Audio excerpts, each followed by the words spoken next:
Hello friends, myself R B Prasad. Welcome to my YouTube channel R B Prasad. दोस्तों, जैसा कि जानते हैं कि अपने यूट्यूब चैनल के माध्यम से हम फिजिक्स, मैथ एवं साइंस से संबंधित फैक्ट्स को देते रहते हैं। तो इन दिनों हम फिजिक्स से संबंधित न्यूमेरिकल क्वेश्चन को देते आए हैं। तो उसी क्रम में आज हम फिर इन 5 क्वेश्चन को लेकर के आए हैं, जिनमें पहला क्वेश्चन है कि एक स्थान पर पृथ्वी के चुंबकीय क्षेत्र का क्षैतिज घटक 0.3 गॉस तथा नतिकोण 60 डिग्री है। उस स्थान पर पृथ्वी के चुंबकीय क्षेत्र की संपूर्ण तीव्रता ज्ञात कीजिए। तो किसी स्थान पर पृथ्वी के चुंबकीय क्षेत्र का क्षैतिज घटक दिया हुआ है और नतिकोण दिया हुआ है, और आपसे पूछा जा रहा है कि उस स्थान पर पृथ्वी के चुंबकीय क्षेत्र का संपूर्ण तीव्रता क्या होगी। तो आप को दिया गया है पृथ्वी के चुंबकीय क्षेत्र का क्षैतिज घटक, जिसको हम H से लिखते हैं। तो H इक्वल टू दिया गया 0.3 गॉस, और नमन कोण जिसको हम थीटा से लिखते हैं, थीटा इक्वल टू दिया गया 60 डिग्री। और आपसे पूछा गया है कि पृथ्वी के चुंबकीय क्षेत्र की संपूर्ण तीव्रता क्या होगी, यानी B इक्वल टू क्या होगा, ये पूछा गया है। तो एक फार्मूला होता है B और H में, H equal to B cos theta. H का मान आपके पास है 0.3 और B पूछा गया है, और थीटा का मान है 60 डिग्री। और यहाँ से आपके सामने आएगा 0.3 इक्वल टू B इंटू 1/2, या यहीं से B इक्वल टू हो जाएगा 2 इंटू 0.3 यानी 0.6 गॉस। ये आंसर बन के आएगा पहले क्वेश्चन का। आपको पृथ्वी के चुंबकीय क्षेत्र का क्षैतिज घटक दिया हुआ है, आपको नतिकोण दिया हुआ है, और पृथ्वी के चुंबकीय क्षेत्र की संपूर्ण तीव्रता B पूछी गई है। तो ये फार्मूला होता है, और इसको हल करेंगे तो आपको पृथ्वी के चुंबकीय क्षेत्र की संपूर्ण तीव्रता निकल के आएगी। तो ये हमारा पहला क्वेश्चन है। आइए दूसरा क्वेश्चन देखते हैं। यदि सोडियम धातु के पृष्ठ का कार्यफलन 1.8 इलेक्ट्रॉन वोल्ट है तो देहली तरंगदैर्घ्य ज्ञात कीजिए। देहली तरंगदैर्घ्य का संबंध वर्क फंक्शन से होता है, कार्यफलन से होता है, और कार्यफलन को W से लिखते हैं। W इक्वल टू क्या कहते हैं, hc/λ0। तो यहाँ पर λ0 देहली तरंगदैर्घ्य है। तो वर्क फंक्शन आपके सवाल में दिया हुआ है W, जिसको कार्यफलन कहते हैं। W equal to 1.8 electron volt, और इसको हम जूल में बदलेंगे तो क्या हो जाएगा 1.8 इंटू 1.6 गुणे 10⁻⁻⁹। और इस मान को हम इस फॉर्मूले में रखते हैं तो क्या हो जाएगा 1.8 इंटू 1.6 गुणे 10⁻⁻⁹ इक्वल टू H का मान होता है 6.6 गुणे 10⁻34, और C velocity of light 3 into 10⁸ अपान λ0 देहली तरंगदैर्घ्य। अब ये λ0 को इधर ले आते हैं तो हो जाएगा λ0 equal to 6.6 into 10⁻34 into 3 into 10⁸ बटा 1.8 इंटू 1.6 इंटू 10⁻⁹। इसको आप हल करेंगे तो λ0 इक्वल टू आएगा 6875 इंटू 10⁻⁻10 मीटर, और इसी को एंगस्ट्रॉम में लिखेंगे तो हो जाएगा λ0 इक्वल टू 6875 एंगस्ट्रॉम। ये आंसर बन के आएगा। तो ये हमारा दूसरा क्वेश्चन रहा, जिसमें हमने फार्मूला लगाया work function W equal to hc/λ0। λ0 क्या था, देहली तरंगदैर्घ्य था, और W जो हमको दिया हुआ 1.8 इलेक्ट्रॉन वोल्ट, इसको हमने 1.6 इंटू 10⁻⁻19 से गुणा करके जूल में परिवर्तित कर लिया, और इसका मान हमने इस फार्मूले में रख दिया। फार्मूले में रखने के बाद हमारा λ0 बन के आता है 6875 एंगस्ट्रॉम। तो ये दूसरा सवाल रहा। तीसरा सवाल हमारे सामने है कि एक प्रत्यावर्ती परिपथ में LCR श्रेणी क्रम में जुड़े हुए हैं, जिनके समीकरण निम्नवत हैं। तो एक प्रत्यावर्ती परिपथ है जिसमें L का मतलब कुंडली, C का मतलब कैपेसिटर, और R का मतलब रेजिस्टेंस श्रेणी क्रम में जुड़े हुए हैं।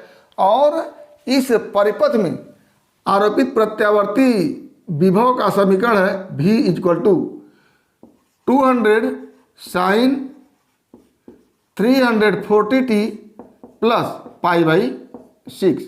ये प्रत्यावर्ती वोल्टेज का इक्वेशन है।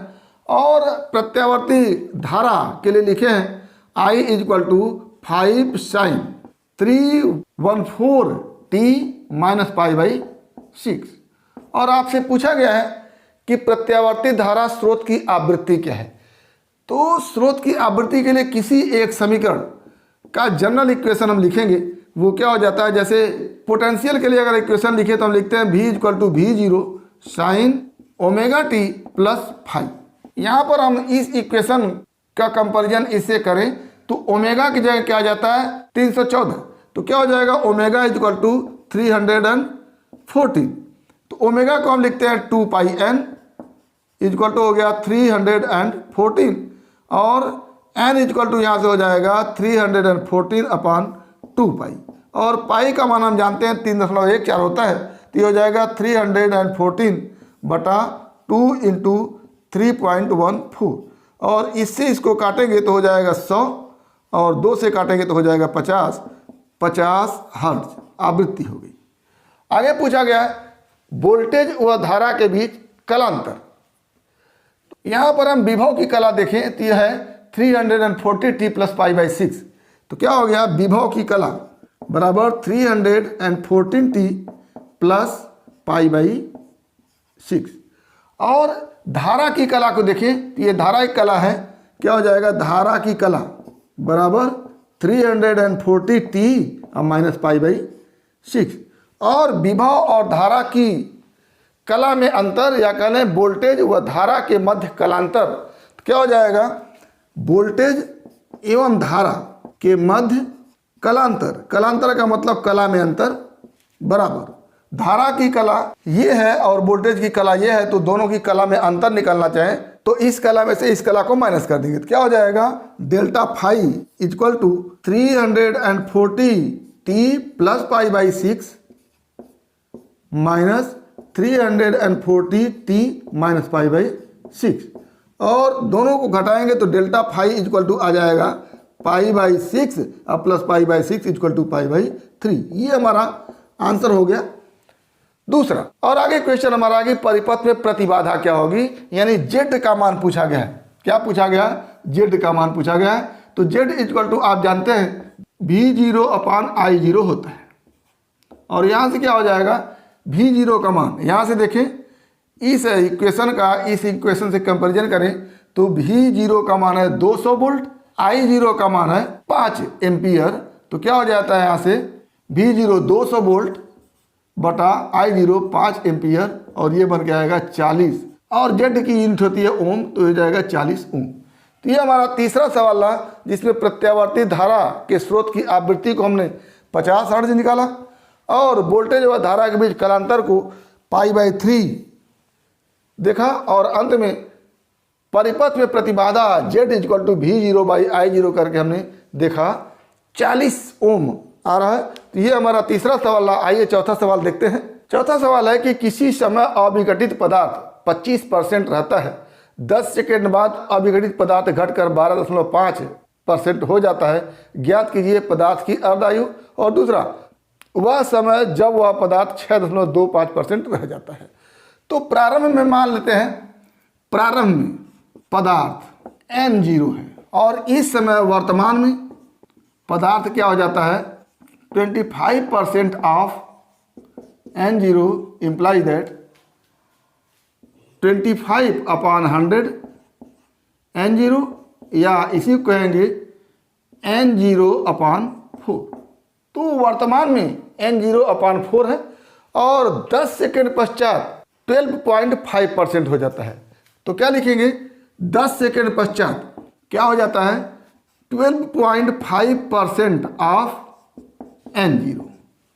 अब यहाँ से क्या हो जाता है 12.5 बटा 100 इंटू n0, और ये हो गया 1/8 इंटू n0 या n0 बटा 8।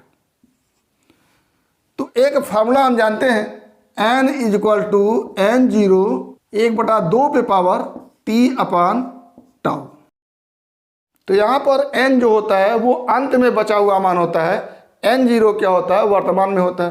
तो इस सवाल में वर्तमान में जो है वो n0/4 है, और t समय पश्चात अंत में क्या हो गया n0/8 हो गया। तो n की जगह लिखेंगे n0/8 इक्वल टू n0/4 और 1/2 पे पावर 10/τ। समय कितना लगा? 10 सेकेंड। फिर से एक बार देखते हैं कि वर्तमान में पदार्थ की मात्रा दी गई है n0/4 और 10 सेकेंड पश्चात मात्रा दी गई है n0/8। तो अंत में जो बचा हुआ मान है वो n0/8 है और वर्तमान में जो है वो n0/4 है और यहाँ पर 1/2 पे पावर t/τ होता है, तो t का मान 10 सेकेंड दिया हुआ है। तो यहाँ से जो हमारा मान होगा इसको आप हल करेंगे तो n0 से कैंसिल होगा और ये हो जाएगा 4 ऊपर आके 4/8 हो जाएगा। 4/8 इक्वल टू 1/2 पे पावर 10/τ और ये हो जाएगा 1/2 पे पावर 1 इसको कह सकते हैं इक्वल टू 1/2 पे पावर 10/τ। एक की जगह क्या हो गया यहाँ पर 10/τ हो गया, तो क्या लिखेंगे 10/τ इक्वल टू 1 या यहीं से कहेंगे τ इक्वल टू 10 सेकेंड। ये अर्ध आयु जो आपसे पूछा गया है वो हो गया। अब पूछा जा रहा है कि वह समय जब वह पदार्थ 6.25% रह जाएगा।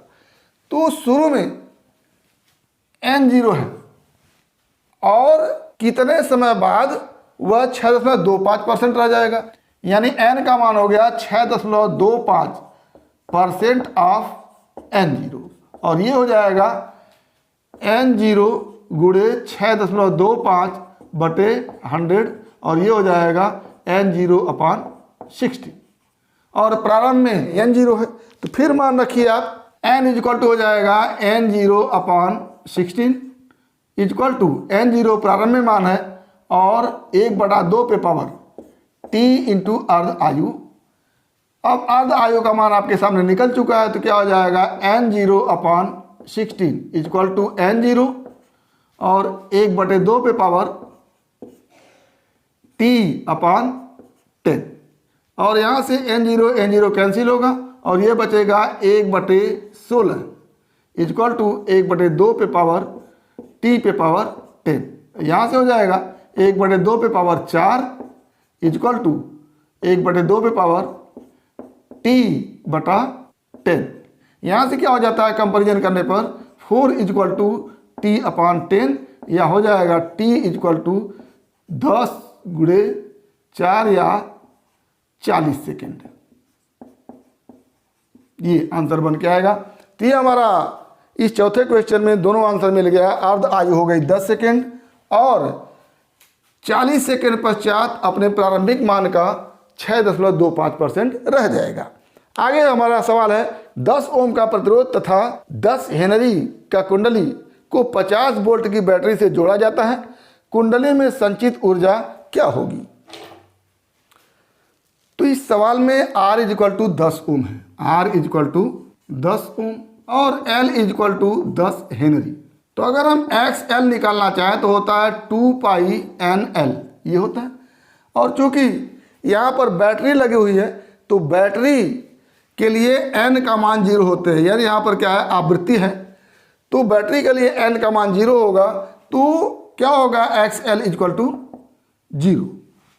यहाँ पर बैटरी यानी DC स्रोत लगा हुआ और कुंडली में जो प्रतिघात होगा, जो इंडक्टिव रिएक्टेंस होता है वो प्रत्यावर्ती वोल्टेज के लिए होता है, DC वोल्टेज के लिए नहीं होता है।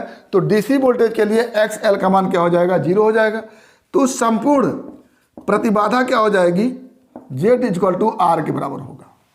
अब ऐसी स्थिति में I इक्वल टू क्या हो जाएगा 50 वोल्ट की बैटरी है और बटा R हो जाएगा तो यहाँ से क्या हो जाएगा 50/10 या इसी को लिखेंगे 5 एम्पियर। 5 एम्पियर धारा बहेगी उस परिपथ में। अब आगे हम देखते हैं कुंडली में संचित ऊर्जा क्या होगी। तो कुंडली में संचित ऊर्जा के लिए फॉर्मूला होता है E equal to half LI²। यहाँ से हाफ हो जाएगा, L का मान है 10 और I का मान है 5 एम्पियर तो 5 का स्क्वायर हो जाएगा। तो ये हो जाएगा 1/2 गुणे 10 गुणे 25 और ये हो जाएगा 5 गुणे 25 बराबर 125 जूल। ये आंसर बन के आएगा। तो ये हमारे 5 सवाल है जिसको आपने देखा। उम्मीद करते हैं कि इन सवालों से निश्चित रूप से आप लाभ उठाएंगे। आगे इसी तरह के सवाल के लिए हमारे YouTube चैनल को सब्सक्राइब कर लीजिए। तो आज बस इतना ही। इसी तरह के न्यूमेरिकल क्वेश्चन के लिए आगे फिर हम आएंगे। तब तक के लिए बेस्ट ऑफ लक। धन्यवाद।